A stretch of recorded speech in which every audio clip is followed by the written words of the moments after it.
The fluorescent lights of Chicago General's emergency room buzzed overhead as Dr. Jayden Mitchell approached bed 7, his stethoscope draped around his neck like a familiar weight. 29 years old, with gentle hazel eyes and hands that had saved countless lives, he'd seen every kind of medical emergency. But nothing had prepared him for the venom in the voice that would change his life. "Don't let that black man touch me." The words hit him like a physical blow. The blonde woman on the gurney, her face twisted in pain and something uglier, pointed directly at him. "I want a real doctor. Not him." Jayden felt his colleagues' eyes on him, some sympathetic, others uncomfortable, a few openly shocked. Dr. Rebecca Torres, the attending physician, stepped forward with professional calm. But Jayden could see the anger flickering in her eyes.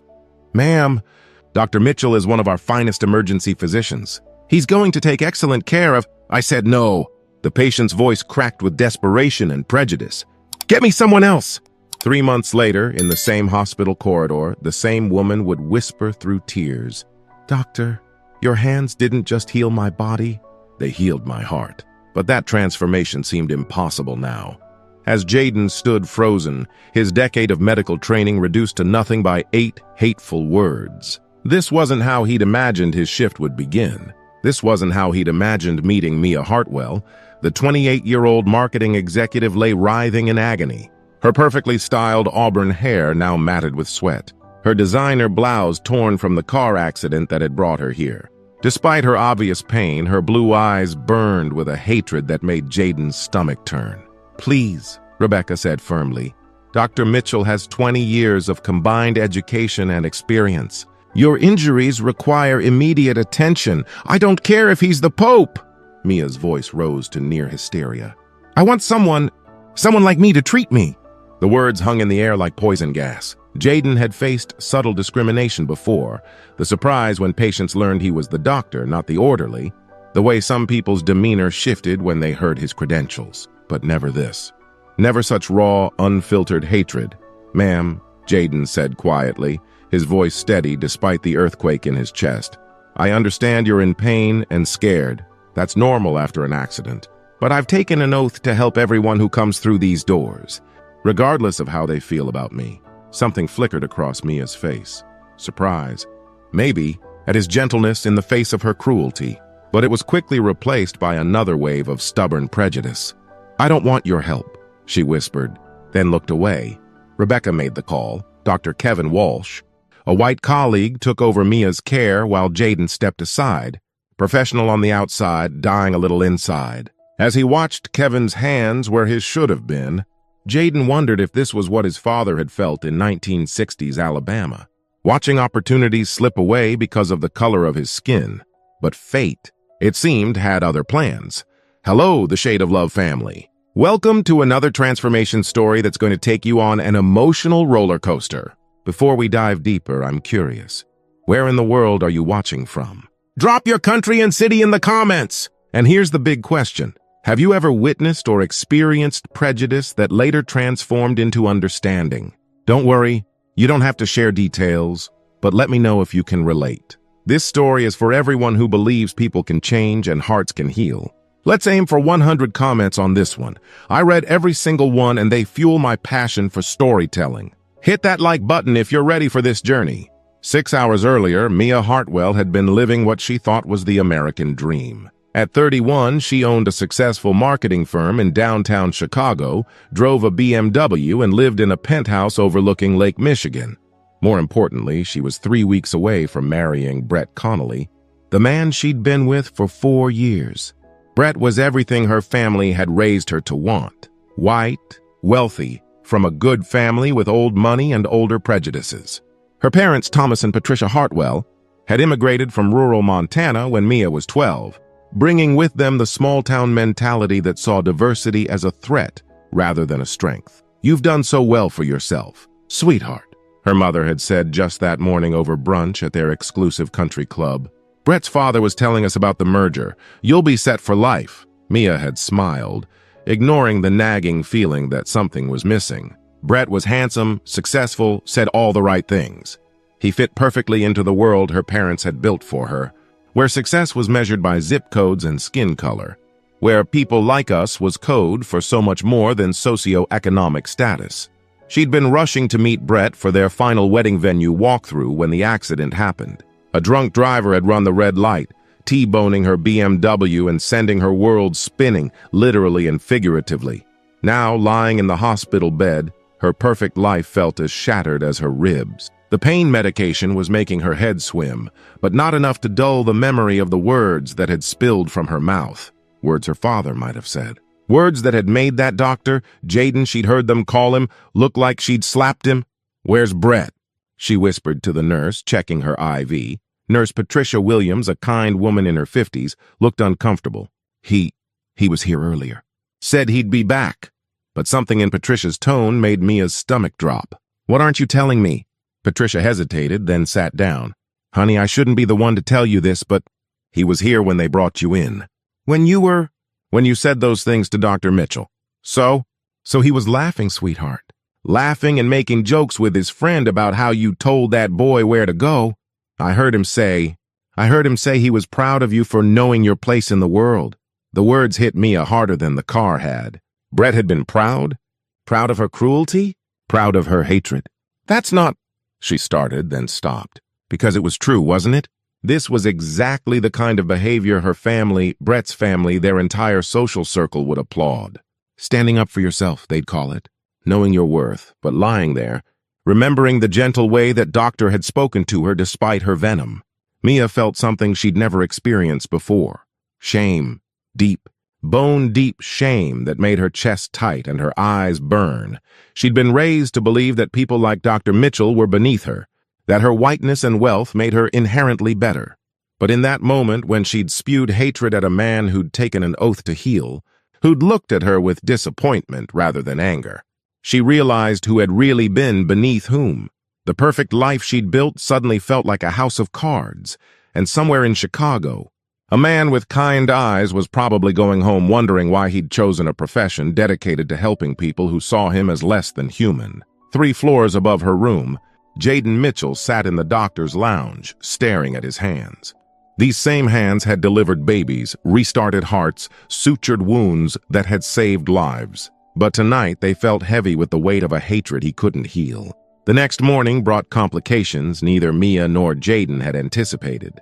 Mia woke to find Brett nowhere in sight and Dr. Torres standing beside her bed with a grim expression. "Miss Hartwell, I need to discuss your test results. You have internal bleeding that we missed in the initial examination. We need to operate immediately." The words swam through Mia's medication-fogged brain. "Surgery? How serious was this? Where's Brett?" she asked weakly. Rebecca's jaw tightened almost imperceptibly. "I haven't seen him this morning, but right now, we need to focus on you. The bleeding is from a splenic laceration.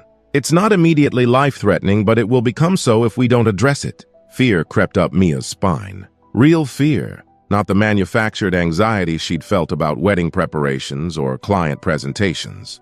This was life-and-death fear. "Who's doing the surgery?" she whispered. Rebecca paused. "Our chief of surgery, Dr. Anderson, is in another procedure. Dr. Mitchell is our next most experienced trauma surgeon. He's actually the one who caught the bleeding on your follow-up scans. Dr. Walsh missed it." The irony hit Mia like a physical blow. The man she'd rejected, humiliated, demeaned, he'd been the one paying attention enough to save her life. Mia's voice cracked. "I can't ask him to, after what I said." "You're not asking," Rebecca said firmly. "I'm telling you, Dr. Mitchell is going to save your life." Just like he'd save anyone else's because that's who he is. An hour later, as they wheeled her toward the operating room, Mia caught sight of Jayden in surgical scrubs, reviewing her charts. Their eyes met for just a moment, and she saw something that made her throat close up. Professional compassion, mixed with human disappointment. "Doctor," she whispered as they passed. He looked at her, waiting. "I'm sorry," she managed before the anesthesia mask covered her face. Jayden nodded once, then disappeared behind the OR doors. While Mia fought for her life under anesthesia, her perfect world continued crumbling in the waiting room. Brett finally showed up 3 hours into her surgery, reeking of alcohol and wearing yesterday's clothes. "Where the hell have you been?" Mia's mother, Patricia, demanded. Celebrating, Brett slurred slightly. "Did you see how she handled that uppity doctor yesterday? My future wife knows her place in the world. Patricia Hartwell, for all her own prejudices, felt a chill at her future son-in-law's callousness. Her daughter was in surgery, possibly dying, and this man was drunk, celebrating her cruelty. She's having emergency surgery, Brett. Internal bleeding. Brett shrugged. She'll be fine. She's tough. Besides, I made sure they got a real doctor this time. What do you mean? I called my dad. He knows people on the hospital board. Made sure they didn't let that black doctor anywhere near my fiancée. What Brett didn't know, what his arrogance had blinded him to, was that his father's people had been overruled by medical necessity. When lives were on the line, politics and prejudice took a back seat to skill and experience. As Jayden worked to repair the damage from Mia's accident, his hands steady and sure despite the emotional turmoil of the past 24 hours. He thought about the oath he'd taken. First, do no harm. The harm Mia had done to him was nothing compared to the harm she'd do to herself if he let his hurt feelings interfere with his medical judgment. So he worked precisely and carefully, repairing not just her spleen, but the careful tear she'd made in his faith in humanity. In the recovery room afterward, as Mia slowly woke up, the first face she saw was Jayden's. He was checking her vitals, professional and distant, but undeniably there. The surgery went well, he said quietly. You should make a full recovery. Mia tried to speak, but her throat was raw from the breathing tube. Jayden noticed and provided ice chips. Why? She finally managed to whisper. Why what? Why did you save me? After what I said? Jayden paused in his chart notes. When he looked at her, his eyes were tired but kind. Because that's what doctors do, Ms. Hartwell. We save lives. All lives. Even when... He trailed off. Even when the person doesn't deserve it? Everyone deserves medical care, he said simply. No exceptions. As he turned to leave, Mia called out weakly, Dr. Mitchell? He paused. Thank you. He nodded and walked away, leaving Mia alone with the crushing weight of her own conscience and the dawning realization that everything she'd been taught about worth and value and human dignity might have been a lie. 2 weeks later, Mia sat in her penthouse apartment staring at the pile of wedding invitations she was supposed to be addressing. Her engagement ring felt heavy on her finger, heavier than it had ever felt before. The surgery had been successful, but her recovery was complicated by an infection that required daily IV antibiotics, administered at home by a visiting nurse. She'd been hoping to avoid the hospital entirely, to forget about Dr. Mitchell and the way his eyes had looked when she'd spewed hatred at him. But fate, as it often does, had other plans. The doorbell rang, and Mia expected to see Martha, her usual nurse. Instead, she found herself face to face with a woman she didn't recognize. A black woman about her own age with kind eyes and a professional demeanor. Ms. Hartwell? I'm Nurse Johnson, filling in for Martha today. She's got the flu. Mia's first instinct was to call the agency, demand someone else. The old Mia would have done exactly that. But something stopped her. Maybe the memory of Dr. Mitchell's steady hands. Maybe the shame that had been growing in her chest like a tumor. Come in, she said quietly. Nurse Johnson, who introduced herself as Keisha, was efficient and gentle, checking Mia's incision, administering the IV antibiotics, monitoring her vital signs. She worked with the same quiet professionalism Mia remembered from Dr. Mitchell. You're healing well, Keisha said as she packed up her supplies. Dr. Mitchell did excellent work. At the mention of his name, Mia's chest tightened. Do you know him? Keisha smiled. Jayden? He's one of the best. My husband works with him in the ER, says he's never seen anyone with more natural skill or compassion, even for patients who... Mia's voice trailed off. Even for patients who don't deserve it. Keisha finished gently. That's what makes him special. He sees past people's worst moments to their potential for better ones. The words hung in the air like a challenge. I said terrible things to him, Mia admitted, the confession spilling out before she could stop it. Keisha paused in her packing. I heard. You did? Hospital gossip travels fast. But you know what else I heard? I heard you apologized. Not many people have the courage to do that. Mia felt tears prick her eyes. It's not enough. No, Keisha agreed, but it's a start. After Keisha left, Mia found herself walking to her floor-to-ceiling windows, looking out at the Chicago skyline. For the first time in her adult life, she really looked at the city, saw the diversity, the mix of people and cultures and colors that made it vibrant and alive. She'd spent so many years insulating herself from that diversity, surrounding herself with people who looked like her, thought like her, shared her prejudices. But now, post-surgery, post-shame, she was beginning to see what she'd been missing. Her phone buzzed. "Brett, hey babe, how are you feeling? Ready to get back to wedding planning?" The casual tone made her stomach turn. "Brett, where were you during my surgery?" A pause. "I was there, baby.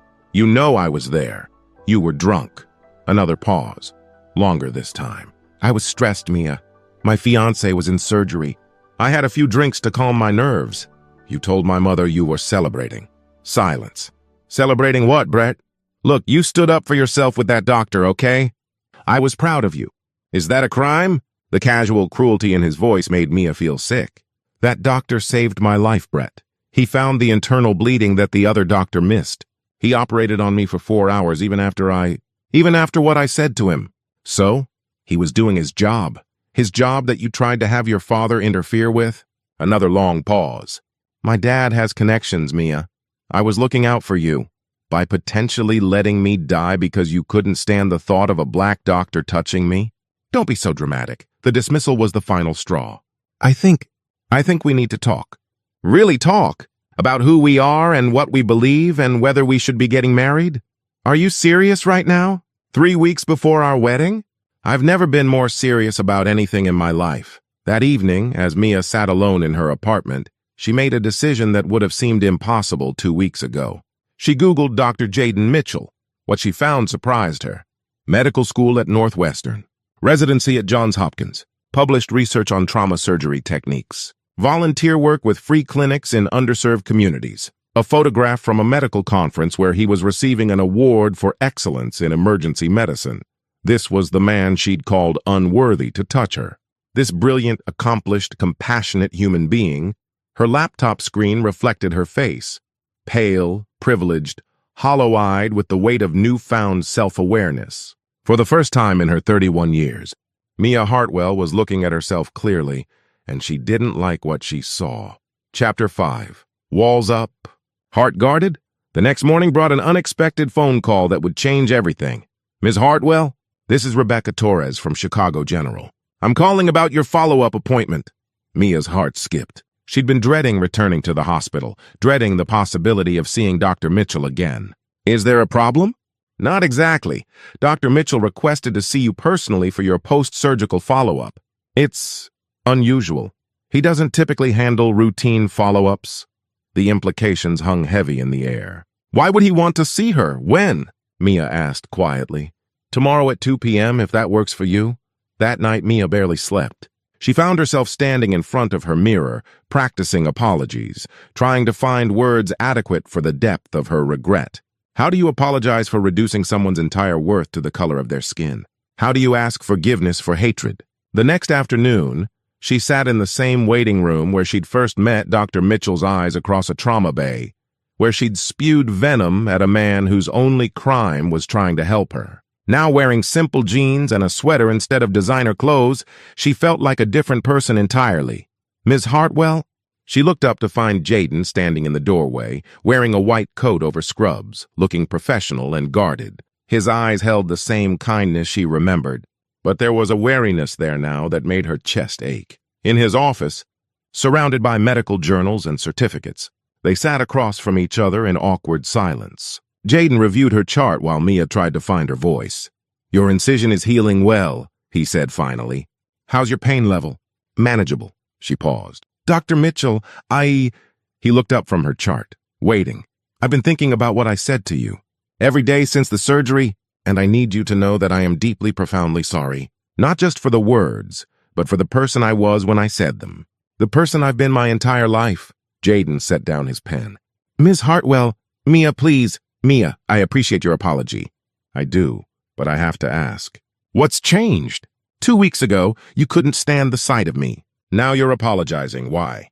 The question she'd been dreading. How could she explain that her entire worldview had crumbled? That everything she'd been taught about race and worth and human value had been revealed as poison? "Because you saved my life," she said simply.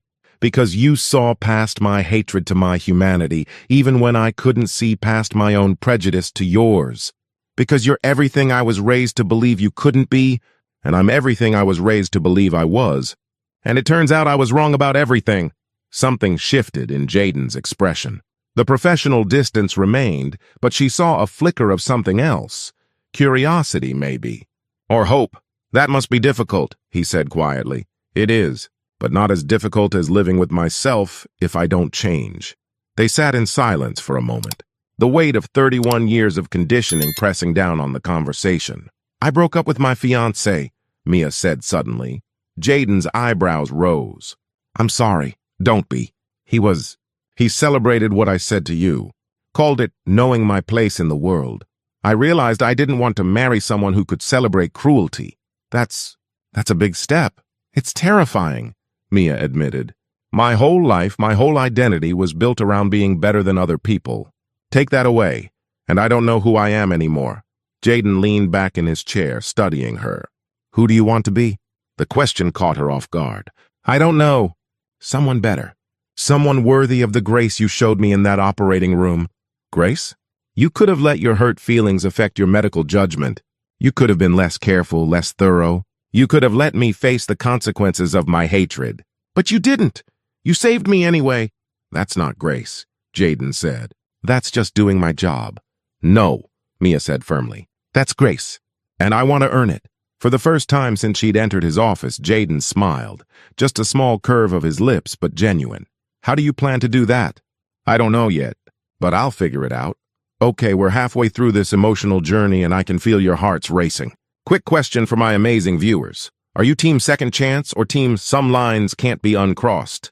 Comment below because I'm genuinely curious about your take. Also, what's your prediction for what happens next? I love reading your theories. Some of you are incredibly intuitive. If this story is hitting you in the feels, smash that like button and don't forget to subscribe with notifications on.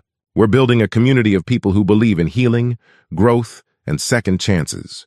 Can we hit 150 comments on this chapter? Let's show the algorithm we're here for the long haul.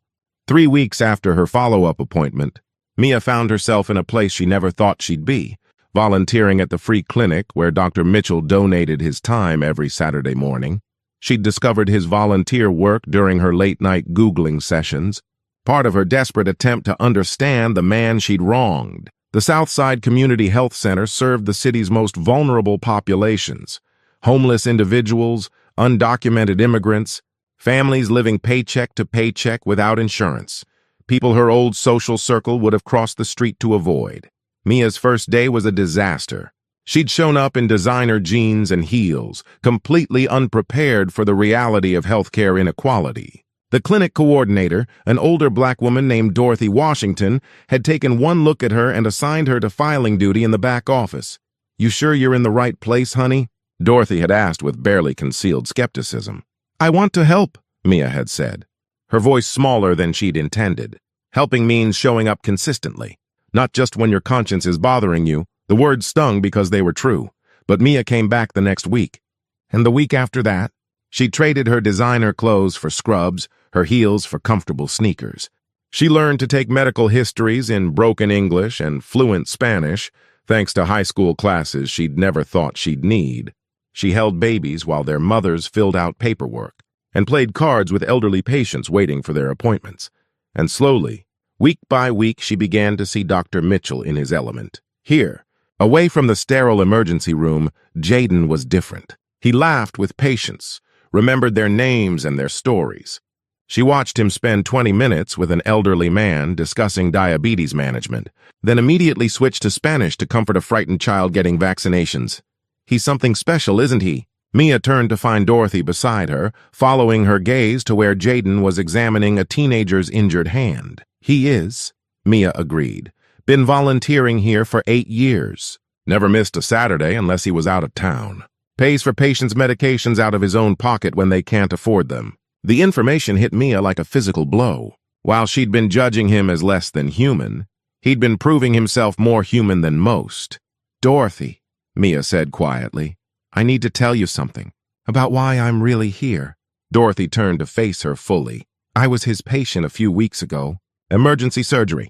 And I said terrible things to him.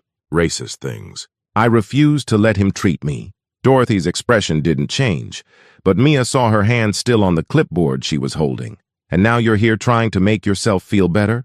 At first, maybe. But now, Mia looked around the clinic, at the faces of patients who looked nothing like the people she'd grown up around, who were receiving care with dignity and compassion regardless of their ability to pay. Now I'm here because I want to be the kind of person who belongs in a place like this, who deserves to be in a place like this. Dorothy studied her for a long moment. That's a journey, not a destination, child. And it's not an easy one. I'm learning that. Good. Easy journeys don't change people. That afternoon, as the clinic was closing, Mia found herself alone in the supply closet with Jayden as they restocked medical supplies. The space was small, intimate in a way that made her suddenly aware of how close they were standing, how his cologne mixed with the antiseptic smell of the clinic. "You've been coming here for weeks," he said without looking at her. "Why?" Mia's hands stilled on the box of gauze she was unpacking. "You know why, do I?" She turned to face him, and the vulnerability in his expression made her breath catch. This close, she could see the exhaustion in his eyes, the weight he carried from treating people who couldn't pay, couldn't get care anywhere else, who looked to him as their last hope. "I'm trying to understand," she said softly. "Who you are?" "Who I could be. How someone learns to see people the way you do. And how do I see people? As worth saving? All of them. Even the ones who hate you for trying." Jayden set down the supplies he was holding, giving her his full attention. "That's not special, Mia. That's just basic human decency." "No," she said firmly.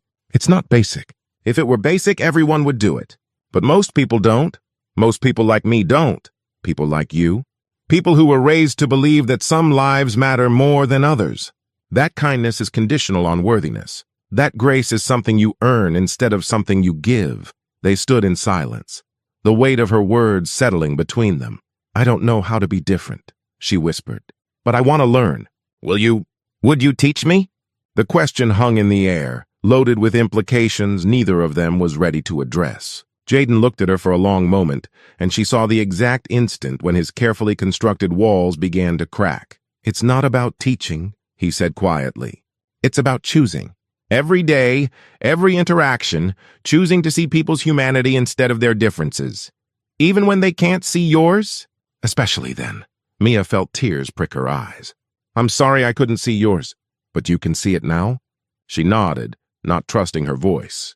"Then that's what matters." As they finished restocking the supplies, working in comfortable silence, Mia realized something had shifted between them.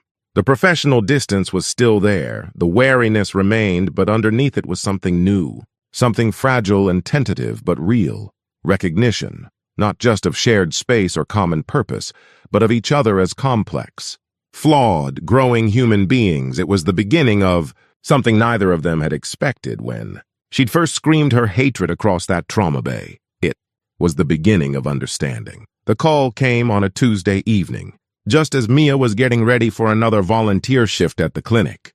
Her mother's voice was tight with anger and something that sounded like fear. "Mia Elizabeth Hartwell, what in God's name do you think you're doing?" Mia's stomach dropped. She'd managed to keep her volunteer work secret for 6 weeks, telling her parents she was taking time to recover from her surgery and figure things out post-breakup. But somehow they'd found out. "What do you mean, Mom?" "Don't play dumb with me. Brett's mother saw you at some clinic on the South Side working with those people." The venom in her mother's voice was familiar, but now it made Mia's skin crawl. "Those people are patients, Mom. Human beings who need medical care. Don't you dare lecture me about human beings. I raised you better than this." The irony was staggering. "Actually, Mom, you didn't. You raised me to be a bigot. You raised me to think I was better than other people because of the color of my skin and the size of my bank account. You raised me wrong." The silence on the other end of the line was deafening. "Your father and I are coming to Chicago," Patricia Hartwell said finally. "This weekend. We're going to straighten this out. There's nothing to straighten out." "Oh, there is, sweetheart, because we did some digging after Brett's mother called. That doctor, the one who operated on you, he's been asking questions about you." Mia's blood ran cold. "What kind of questions?" "About your background, your family, your views." And we found out why. The pause stretched like a chasm.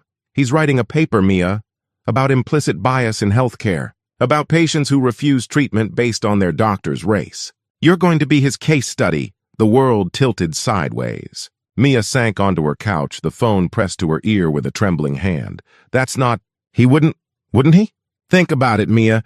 You humiliated him in front of his colleagues. Now he's getting his revenge by making you famous for all the wrong reasons.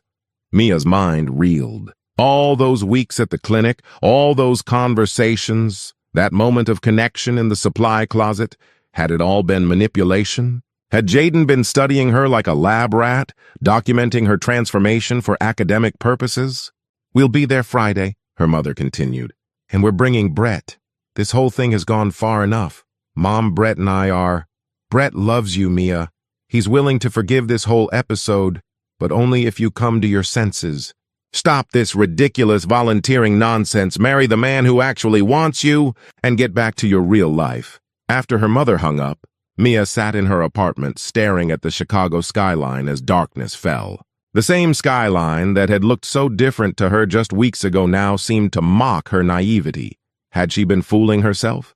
Had Jayden's apparent acceptance, his willingness to work alongside her at the clinic, his moments of what seemed like genuine warmth, had it all been an act? The thought made her physically sick. But underneath the nausea was something worse. The realization that if it were true, she'd deserve it. She'd given him every reason to want revenge, every justification for turning her journey of growth into academic fodder. Her phone buzzed with a text from Dorothy at the clinic. You coming in tomorrow? We've got a busy day planned. Mia stared at the message for a long time before responding.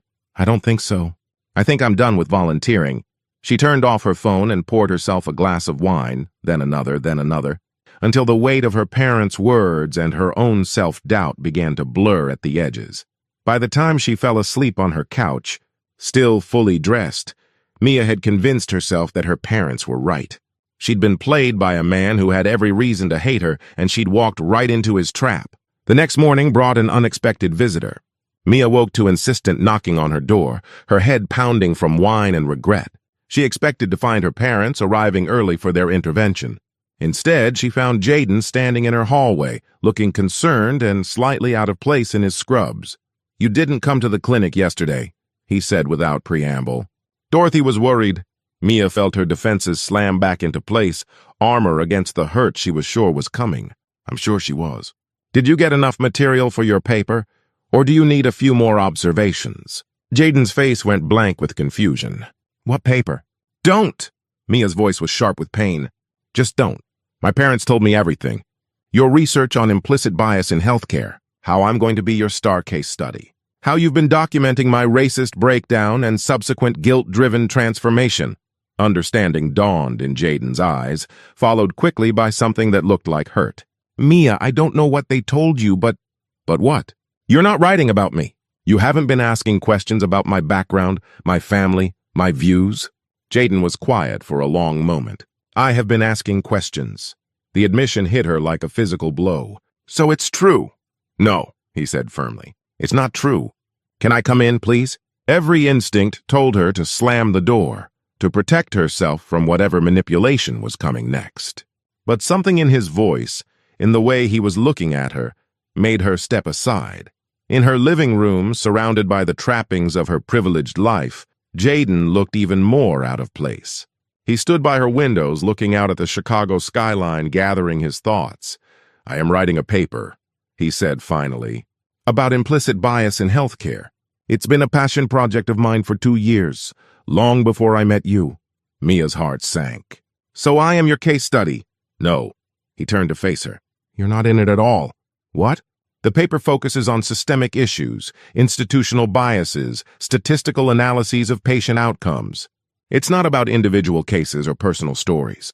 It's about policy and procedure and how hospitals can do better. Mia felt like the ground was shifting under her feet. But you said you were asking questions about me. Jayden sat down across from her, his expression serious. I was, but not for research purposes. Then why? He was quiet for so long that Mia thought he wouldn't answer. When he finally spoke, his voice was soft, vulnerable in a way she'd never heard before. Because I was trying to understand how someone could change so completely. Because in 8 years of medicine, I've never seen anything like what you've done. the way you've transformed yourself, the dedication you've shown at the clinic, the genuine remorse and growth I've witnessed. I was asking questions because I was fascinated by you." The words hung in the air between them, loaded with implications that made Mia's breath catch. "Fascinated?" "By your courage," he continued. "It would have been easy to make that one apology and move on with your life. Instead, you've spent weeks learning Spanish to communicate with patients. You've shown up every Saturday without fail. You've sat with dying patients just so they wouldn't be alone. You've done the hard work of examining your own prejudices and dismantling them piece by piece." Mia felt tears prick her eyes. "That's not courage. That's just trying to be a decent human being. Do you know how rare that is? How many people are willing to admit they were wrong about something fundamental? How many people would rather double down on their prejudices than face the uncomfortable truth about themselves? Most people don't say things as terrible as what I said to you." "You'd be surprised," Jayden said grimly. "But most people don't do what you've done afterward either. Most people apologize and disappear. They don't show up week after week doing the work to change." Mia was crying now, tears of relief and confusion and something deeper that she wasn't ready to name. "So you weren't using me?" "God, no!" Jayden moved closer, his voice intense. "Mia, I was asking questions because I was falling for you." The confession hit her like lightning. "What?"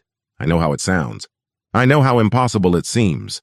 The woman who refused to let me touch her, who saw me as less than human, I shouldn't be able to have feelings for you. But I do. I fell for your courage, your willingness to change, your dedication to becoming better. I fell for the woman you chose to be, not the woman you were raised to be." Mia stared at him, her mind reeling. "You have feelings for me?" "I do. And it terrifies me because I know what people will think. I know what it looks like.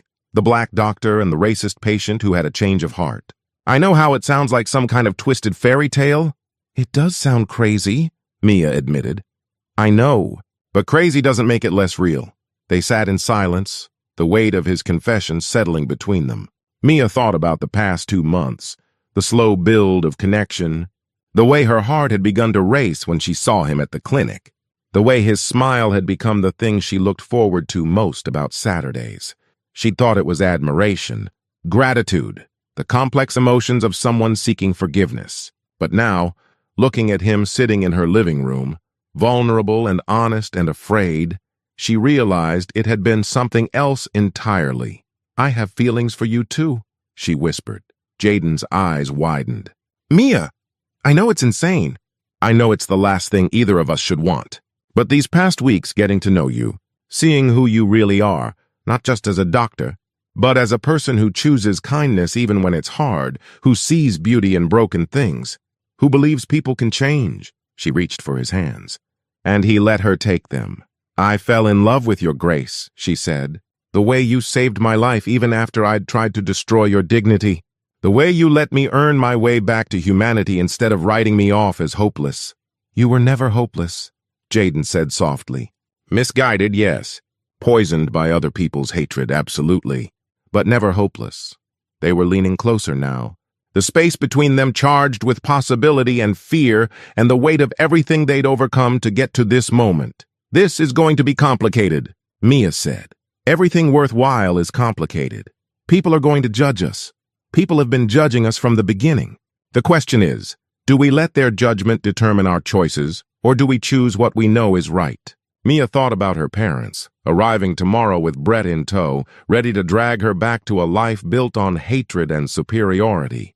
She thought about Jayden's colleagues, who might never understand how he could forgive her, much less fall for her. She thought about the patients at the clinic, who might see her as an interloper playing at redemption. Then she looked at Jayden's hands in hers, the same hands that had healed her body and, without even trying, begun to heal her heart. "I choose right," she said. When he kissed her, gentle and tentative and full of wonder, Mia understood for the first time what love was supposed to feel like. Not the performative affection she'd shared with Brett, not the conditional approval she'd received from her parents, but something unconditional and transformative and real, love that saw her at her worst and chose to nurture her best, love that believed in her capacity for change even when she didn't believe in it herself. Love that felt like coming home to a place she'd never known existed. Friday evening arrived like a storm system, bringing with it the collision of Mia's old world and her new reality. Her parents and Brett stood in her living room like an invasion force, their expressions ranging from disappointed to disgusted. "Well," her father, Thomas, said after surveying her apartment, "at least you're still living like a civilized person. We were worried you'd move to the projects." The casual cruelty in his voice made Mia's stomach turn. 6 months ago, she might have laughed at the joke. Now, having spent weeks with families who lived paycheck to paycheck, who scraped together bus fare to get their children medical care, the comment felt like a knife to her chest. "Dad, don't what? Speak the truth?" "Mia, you've lost your mind. This whole volunteer nonsense, breaking up with Brett, turning your back on your family values." "Family values?" Mia's voice was sharp. "You mean racism? Because that's what you're calling family values. The belief that I'm better than other people because of my skin color." Brett stepped forward, his face flushed with anger and alcohol. He'd clearly been drinking on the drive from the airport. "Baby, you're sick. This is some kind of breakdown. But it's okay, we can fix this." "I'm not sick, Brett, I'm awake. For the first time in my life, I'm actually awake." "Awake?" Patricia Hartwell's voice dripped with disdain. "You call throwing away your life for some misguided guilt awake? You call volunteering with criminals and addicts and illegals awake? I call treating all human beings with dignity awake. I call recognizing my own prejudice and working to change it awake. I call choosing love over hate awake." "Love?" Brett's laugh was harsh. "Is that what you're calling this obsession with that doctor? Because that's what this is really about, isn't it? You're sleeping with him." The accusation hung in the air like poison gas. Mia felt her parents' eyes on her, saw the disgust and horror in their expressions. "I'm not sleeping with anyone," Mia said quietly. "But if I were, it would be my choice to make." "Not with him," her father said, his voice deadly calm. "Not with them. I didn't work my whole life to give you every advantage just so you could throw it all away for some—" "Don't." Mia's voice cut through his words like a blade. "Don't you dare say whatever word you're about to say." "I don't have to say it," Thomas replied. "You know what he is." "What they are. And you know what you are, or at least what you used to be before this insanity took hold."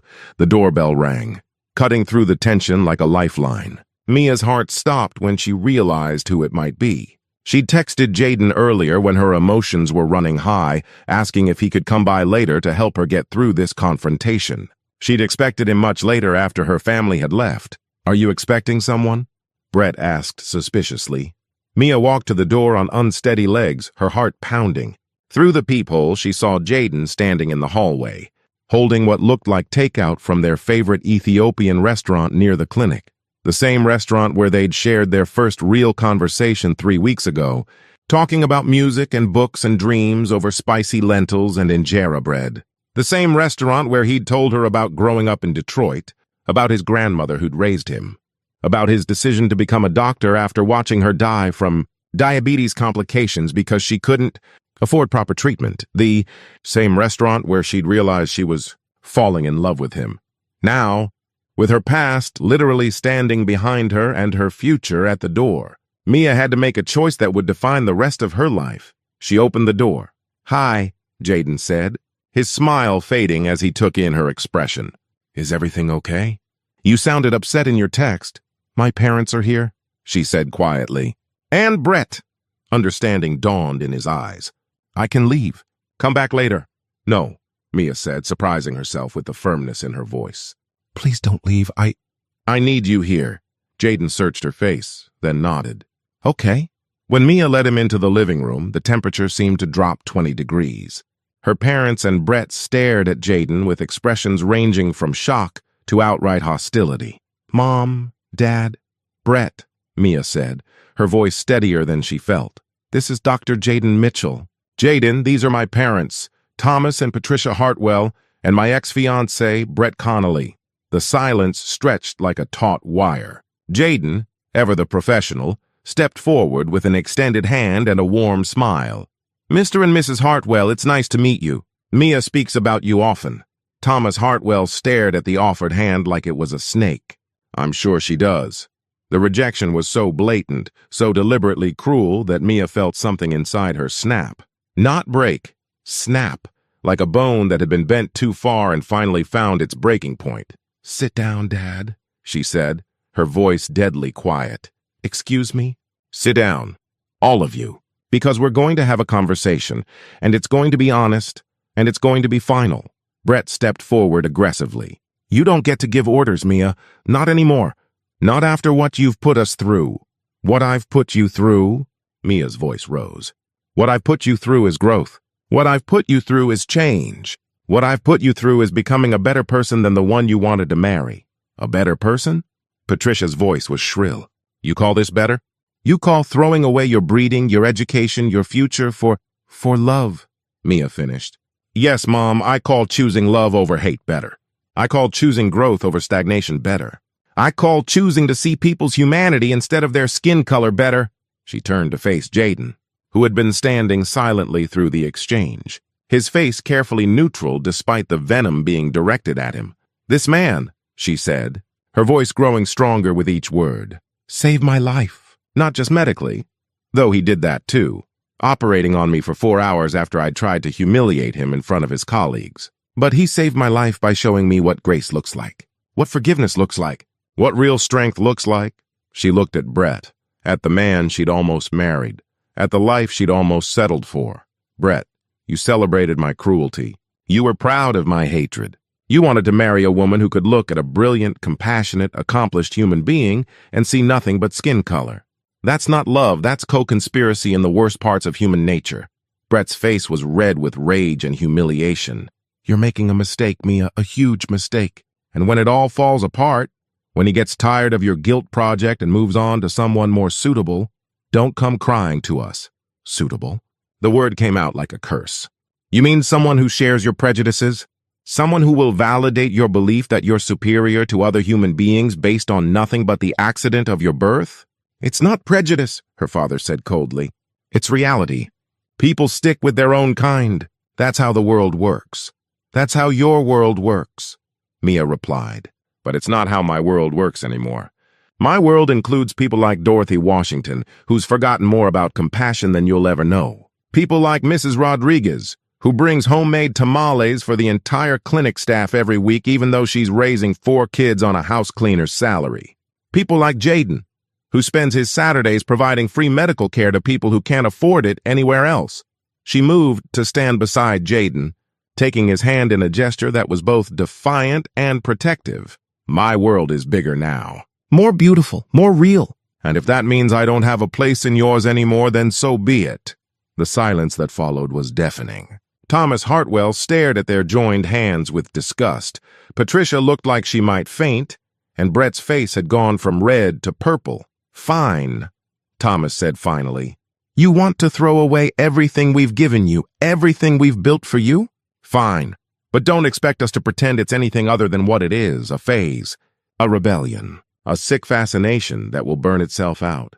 And when it does," Brett added, his voice ugly with hurt pride, "when you realize what a mistake you've made, we won't be waiting. This is your choice, Mia. Choose him, lose us." Mia felt Jayden's hand tighten around hers, felt him start to speak, probably to tell her she didn't have to choose, that they could figure out another way. But she squeezed his hand to quiet him. "I choose him," she said simply. "I choose love over hate.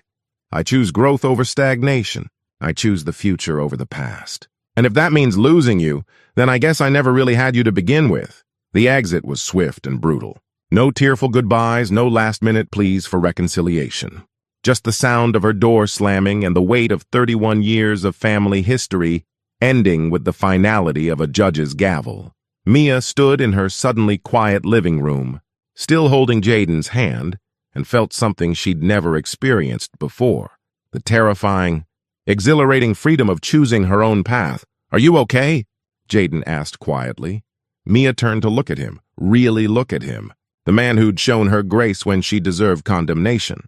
The man who'd believed in her capacity for change when she didn't believe in it herself. The man who'd brought her Ethiopian food on the worst day of her life because he knew it was her favorite. "I'm free," she said, and burst into tears. 6 weeks later, Mia stood in the supply closet of the Southside Community Health Center, restocking bandages and trying not to think about the fact that in 3 hours, she would be moving in with Jayden. It had been his suggestion, practical and romantic in equal measure. Her lease was up, and the penthouse apartment held too many memories of the person she used to be. His townhouse in Hyde Park was closer to both the hospital and the clinic, and had a spare room she could convert into a home office for her freelance marketing work. Besides, he'd said with that smile that still made her heart skip, I like the idea of waking up next to you every morning. The past 6 weeks had been a whirlwind of change and discovery.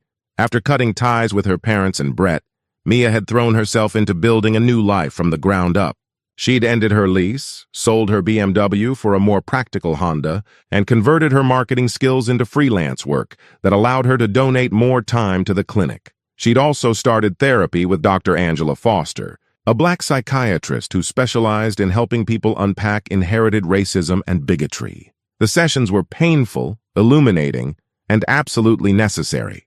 The work you're doing, Dr. Foster had told her in their last session, isn't just about changing your actions. It's about rewiring your brain's default responses. That takes time, patience, and constant vigilance. Will I ever stop having to think about it? Mia had asked. Will it ever feel natural instead of deliberate? The goal isn't to stop thinking about it, Dr. Foster had replied. The goal is to make the thinking automatic, to make choosing empathy and respect and equality as instinctive as breathing. It was hard work, made harder by the well-meaning but skeptical reactions of some clinic volunteers and patients. Dorothy had become a strong ally, but others remained suspicious of Mia's transformation. People don't just change overnight. She'd overheard Maria Santos, one of the nurses, saying to a colleague, White guilt is powerful, but it's not permanent. The words had stung, but Mia understood them. She'd have been suspicious, too, if the roles were reversed. Trust was earned through consistency, not grand gestures. You ready for this? Mia turned to find Jayden in the doorway, wearing scrubs and the soft smile he reserved just for her. Moving in together? I think so. Are you? Terrified, he admitted, stepping into the small space. But the good kind of terrified. They'd been dating officially for 2 months now, though they'd been careful to keep things slow, both physically and emotionally. Too much had happened too fast for either of them to trust their feelings completely, but the feelings were undeniable. The way her heart raced when he laughed at her terrible jokes. The way his eyes lit up when she successfully communicated with a Spanish-speaking patient. The way they could sit in comfortable silence for hours, working side by side at the clinic. The way he looked at her like she was a miracle he couldn't quite believe in, but couldn't stop hoping for. Dorothy wants to see us before we leave, Jayden said. Both of us, Mia's stomach clenched. That sounds ominous. With Dorothy, you never know. They found Dorothy in her office, surrounded by the controlled chaos of medical charts, supply orders, and volunteer schedules. At 68, she ran the clinic with an efficiency that would make Fortune 500 CEOs weep with envy. Sit down, both of you. Mia and Jayden exchanged glances as they settled into the mismatched chairs facing Dorothy's desk. I've been watching you two, Dorothy said without preamble. And I've been thinking. Here it comes, Mia thought. The lecture about moving too fast, about the complications of their relationship, about how she still had proving to do. I've been running this clinic for 15 years, Dorothy continued. I've seen volunteers come and go. Most show up for a few weeks, maybe a few months, then disappear when the novelty wears off or when life gets in the way. Mia's heart sank. Dorothy, I know I'm still new, but... Dorothy held up a hand. I'm not finished. I've also seen people change. Real change, not the temporary kind that looks good on social media or college applications. And child, what you've done these past months, that's real change. Mia felt tears prick her eyes. The way you've learned Spanish to communicate better with our patients. The way you've shown up every Saturday without fail, even when you were sick with that flu. The way you held Mrs. Chen's hand when she got her cancer diagnosis, even though you couldn't understand half of what she was saying. Dorothy turned to Jayden. And you. I've watched you watch her. I've seen the way you look at this woman, and it's not pity or sympathy or some savior complex. It's love. Real, honest, complicated love. Dorothy, Jayden said quietly, we know how it looks. How it looks doesn't matter, Dorothy interrupted. How it is matters. And what this is two people who found something real in the middle of something impossible. She reached into her desk drawer and pulled out an envelope. The board of directors voted last week. We're expanding our mental health services, adding counseling and therapy programs for our patients. We need someone to coordinate community outreach, manage the marketing, handle donor relations. She handed the envelope to Mia. It's not much money, but it's enough to live on. And it would mean working here full-time, with benefits, making a real career out of this calling you've discovered. Mia opened the envelope with trembling hands. Inside was a job offer, complete with salary details and a benefits package that would allow her to continue her therapy, contribute to her own health care, and still volunteer additional hours. I don't understand, she whispered. You've proven yourself, child. Not just to me, but to the patients, to the other volunteers, to everyone who matters. This isn't charity. It's recognition of the work you're already doing. Mia looked at Jayden, who was grinning like he'd won the lottery. Did you know about this? I hoped, he admitted. Dorothy asked me if I thought you'd be interested. I told her you'd found your calling. But what about people who think I don't deserve this? Who think I'm still the same person who... People think lots of things, Dorothy said pragmatically. Some folks will always see you as the racist woman who had a change of heart.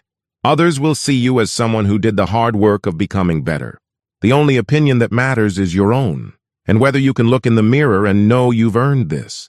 Mia thought about the past 6 months, the sleepless nights wrestling with the ugliness of her own conditioning, the Spanish lessons and the cultural sensitivity training and the endless patient work of rewiring 31 years of inherited bigotry. The small victories and the daily choices and the slow, steady work of becoming someone worthy of the grace she'd been shown. I can look in the mirror, she said quietly. Not every day, but most days. That's all any of us can do, Dorothy replied. So what do you say? You ready to make this official? Mia looked at Jayden, at the man who'd seen her at her absolute worst and chosen to believe in her absolute best. Then she looked at Dorothy, the woman who'd watched her transformation with skeptical eyes and judicious heart, and finally decided she was worthy of trust. Yes, she said. I'm ready. Hello, the Shade of Love family. I'm getting emotional reading your comments. What's been your favorite moment in this story so far? Let me know. If this story has inspired you, please share it with someone who might need to hear it. Your support means everything. Let's hit that like button and keep this transformation journey going strong. 1 year later, Mia sat across from a young woman named Ashley Peterson in the clinic's new counseling office. Ashley was 23, blonde, and radiating the same kind of desperate anger that Mia recognized from her own not-so-distant past. I don't want to be here, Ashley said for the 3rd time in 10 minutes. This is court-ordered community service, not some kind of therapy session.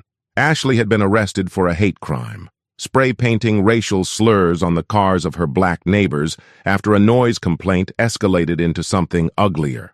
The judge had given her a choice, 6 months in jail or 1 year of community service at the Southside Clinic, plus anger management counseling. I understand, Mia said calmly, her hands folded in her lap. I wouldn't have wanted to be here either if someone had forced me. You don't understand anything, Ashley snapped. You're just another liberal do-gooder trying to make me feel guilty for having pride in my heritage. The words were so familiar they made Mia's chest ache. She could have been looking in a mirror, seeing herself 18 months ago, angry, defensive, convinced that her hatred was justified and her superiority was fact. What would you say if I told you I understood better than you think? Mia asked quietly. Ashley rolled her eyes. I'd say you're full of it. Mia reached into her desk drawer and pulled out a photograph.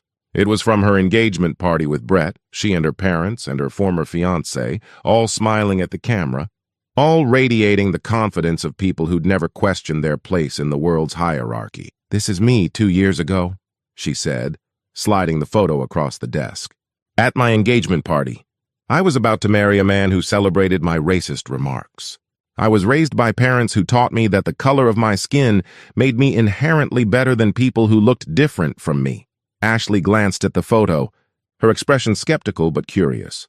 I was brought to this hospital's emergency room after a car accident, Mia continued. The doctor assigned to treat me was black. I refused to let him touch me. I said things to him that I still have nightmares about. Things that were meant to reduce a brilliant, compassionate human being to nothing but his skin color. Now Ashley was paying attention, her defensive posture shifting slightly. That doctor saved my life anyway, not just medically, though he did that too, operating on me for hours after I'd tried to humiliate him. But he saved my life by showing me what I could be if I chose to be better than what I was raised to be. So what happened? Ashley asked, despite herself. The hardest work of my life happened. Therapy to unpack 31 years of inherited racism. Spanish lessons so I could communicate with patients here. Cultural sensitivity training. Reading everything I could get my hands on about the history I'd never learned in school. Mia gestured around the office. With its certificates and volunteer awards and photos of clinic patients. I lost my family. My parents disowned me when I chose love over hate. I lost my fiancé, my social circle, my entire identity. But I gained something more valuable. I gained my humanity. Ashley was quiet for a long moment. How do I know you're not making this up? Because Dr. Mitchell, the man I tried to humiliate, is now my husband.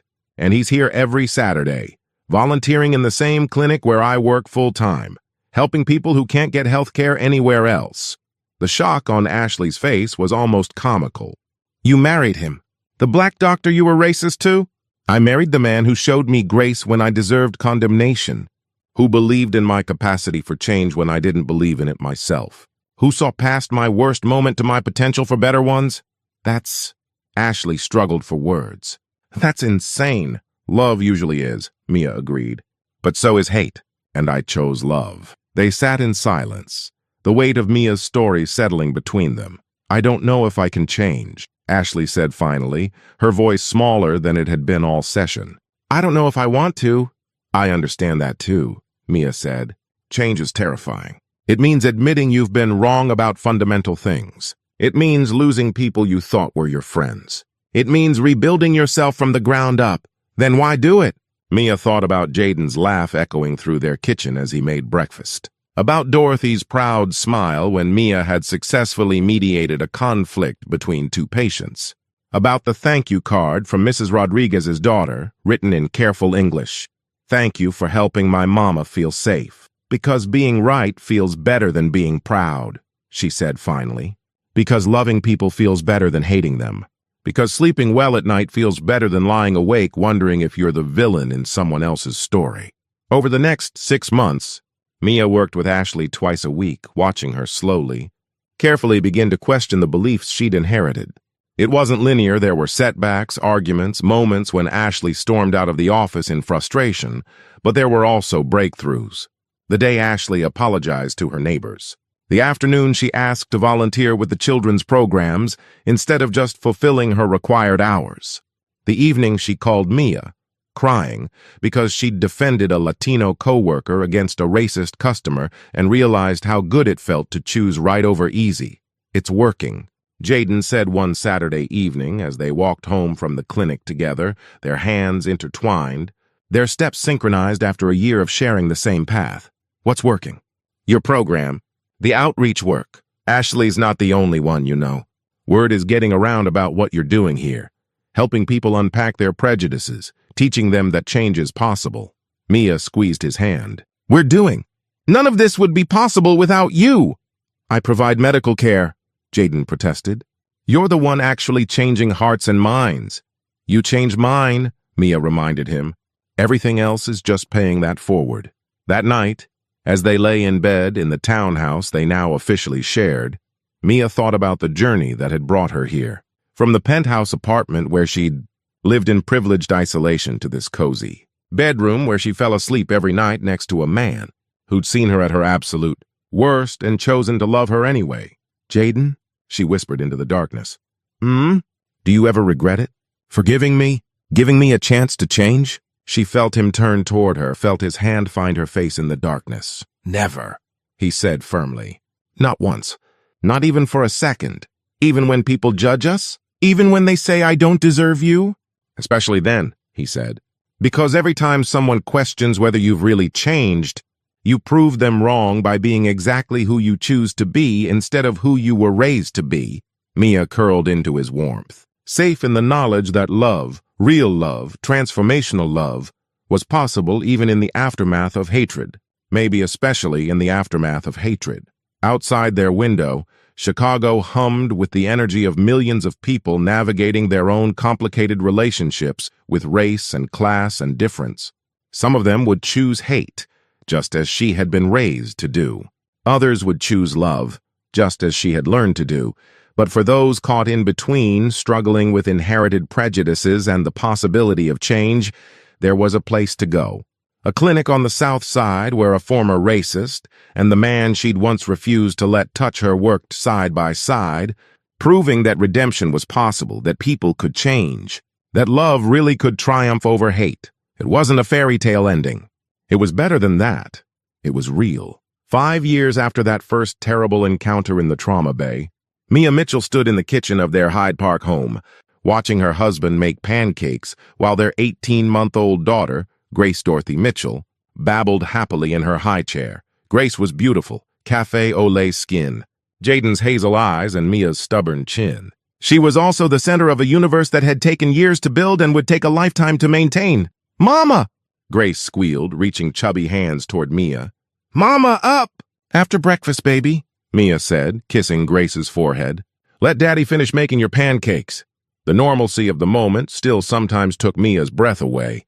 Not because it was extraordinary, but because it was so beautifully, perfectly ordinary. Saturday morning breakfast, a toddler demanding attention, a husband humming off-key while he cooked, all the mundane miracles of a life built on love instead of hatred. "The Hendersons are coming by this afternoon," Jayden said, flipping pancakes with practiced ease. Ashley wants Grace to meet the baby before they move to Portland. Ashley Henderson, formerly Ashley Peterson, had become one of Mia's greatest success stories and closest friends. After completing her community service, she'd stayed on as a volunteer, eventually meeting and falling in love with Marcus Henderson, one of the clinic's X-ray technicians. Their wedding 2 years ago had been a celebration of love that transcended all the boundaries Ashley had once believed in.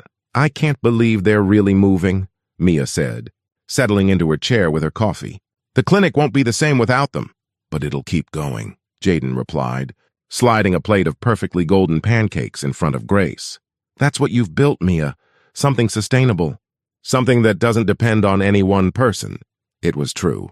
The Southside Community Health Center's Prejudice Intervention Program had expanded beyond anything Mia had originally imagined. What had started as informal counseling for court-ordered volunteers had become a recognized model for helping people unpack inherited racism, and bigotry universities sent graduate students to study their methods. Other hospitals had implemented similar programs. Mia had been invited to speak at conferences, to consult with organizations struggling with systemic racism, to share her story as proof that people really could change. But the real proof wasn't in the accolades or the recognition. It was in moments like this, ordinary Saturday mornings with the family she'd never imagined possible, when she was screaming hatred at a man whose only crime was trying to save her life. "Dorothy called yesterday," Mia said, wiping syrup from Grace's hands. "The city wants to fund a second location. Expand the program to serve the West Side." Jayden paused, coffee cup halfway to his lips. "That's huge. Are you ready for that kind of expansion?" "I think so. It means hiring more staff, finding a bigger space for training workshops, developing a curriculum that other people can implement." Mia paused, considering. "It also means more people like Ashley. More people who've been raised to believe that hate is heritage, that superiority is birthright.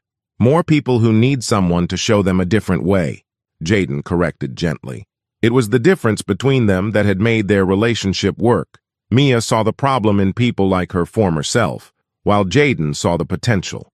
It was why their marriage had survived the inevitable challenges, the skeptical looks, the well-meaning friends who wondered if their foundation was strong enough to last.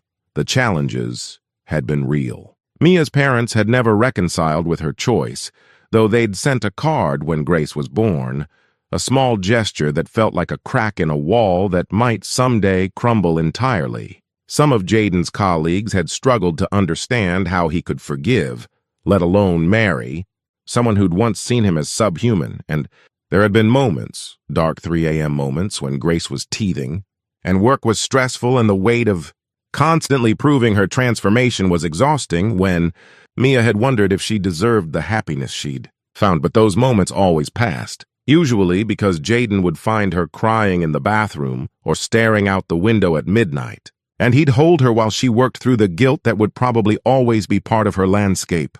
"The guilt is proof that you've changed," Dr. Foster had told her in one of their sessions. The person you used to be felt no guilt about her prejudices. The person you are now carries the weight of that harm because you understand its impact. That's not a burden to shed, it's a responsibility to embrace. Mama sad? Grace asked, noticing Mia's distant expression. No, baby, Mia said, pulling herself back to the present. Mama's thinking. Big difference. Thinking about what? Jayden asked, though his tone suggested he already knew. About how lucky we are. About how easily this could have gone a different way. About how many people never get the chance to change, or choose not to take it when they do. Jayden reached across the table to take her hand. About how proud I am of you for taking it anyway. They were interrupted by the doorbell. Ashley and Marcus, arriving early with their 3-month-old son, David, and arms full of the chaos that accompanied any visit involving multiple small children. Sorry we're early, Ashley said, settling David in his carrier while Marcus helped wrangle diaper bags and toys. Someone decided 5 a.m. was the perfect time to start the day. Grace did the same thing at that age, Mia said, hugging her friend. How are you feeling about the move? Ashley's face lit up, terrified and excited in equal measure.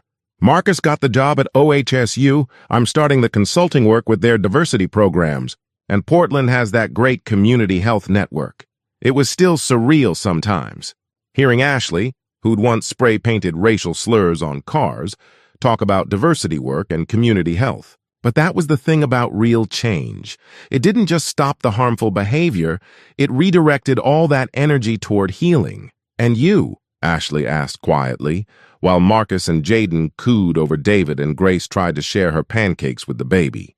How are you handling becoming the face of racial reconciliation? It was a fair question. The success of their program had brought media attention that Mia found both gratifying and overwhelming. She'd been profiled in magazines, interviewed on podcasts, invited to speak at conferences about the possibility of redemption. Some days I feel like a fraud, Mia admitted. Like I'm being celebrated for basic human decency, for doing the bare minimum of becoming a better person. And other days? Other days I remember that the bare minimum is more than most people manage. That showing people change is possible might be the most important work I ever do. As the afternoon wore on, filled with the comfortable chaos of friends and children and the kind of ordinary joy that had once seemed impossible, Mia found herself thinking about legacy. What would she leave behind? What would Grace inherit from parents who'd found each other across a divide that should have been unbridgeable? You're thinking again, Jayden observed as they cleaned up after their guests left. About Grace, Mia said, watching their daughter play with blocks on the living room floor. About what we teach her. About how we make sure she grows up seeing people's humanity instead of their differences. We love her, Jayden said simply. We show her every day that love is stronger than fear, that people are more than their worst moments, that change is always possible, even when it's hard, especially when it's hard. That evening, after Grace was asleep and they'd settled into their usual Saturday night routine of takeout Thai food and Netflix, Mia curled up against Jayden's side and thought about the journey that had brought them here, from hatred to love, from prejudice to understanding, from a woman who couldn't see past skin color to a mother raising a biracial daughter in a world that would challenge her in ways Mia was still learning to navigate. It hadn't been a straight line, and it wouldn't end here. There would be more challenges, more moments of doubt, more opportunities to choose love over fear. Grace would ask questions about why some people looked at their family differently, and Mia would have to find age-appropriate ways to explain the complicated history of race in America. But tonight, in this moment, it was enough to simply exist in the space they'd created. A space where a former racist and the man she'd once despised could build a life together, where love really had triumphed over hate, where redemption was not just possible, but lived and breathed and shared pancakes on Saturday mornings. Jayden, Mia said softly, thank you. For what? For believing I could change, for seeing who I could be instead of only who I was, for choosing love when it would have been easier to choose anger. Jayden pressed a kiss to the top of her head. Thank you for doing the work to become someone worth believing in. Outside their window, Chicago hummed with its endless energy, full of people navigating their own complicated relationships with difference and similarity, love and fear, the past and the future. Some would choose hatred, as Mia had been taught to do. Others would choose love, as she had learned to do. But for those caught somewhere in between, struggling with inherited prejudices and the terrifying possibility of change, there were places to go. People who'd walked that path and survived to guide others, proof that redemption was real, that people could change, that love really could heal even the deepest wounds. It wasn't a fairy tale ending. Fairy tales were simple, and this had been anything but simple. It was better than a fairy tale. It was real life, messy and complicated and beautiful. Built one choice at a time, one day at a time, one act of love at a time, and it was just the beginning.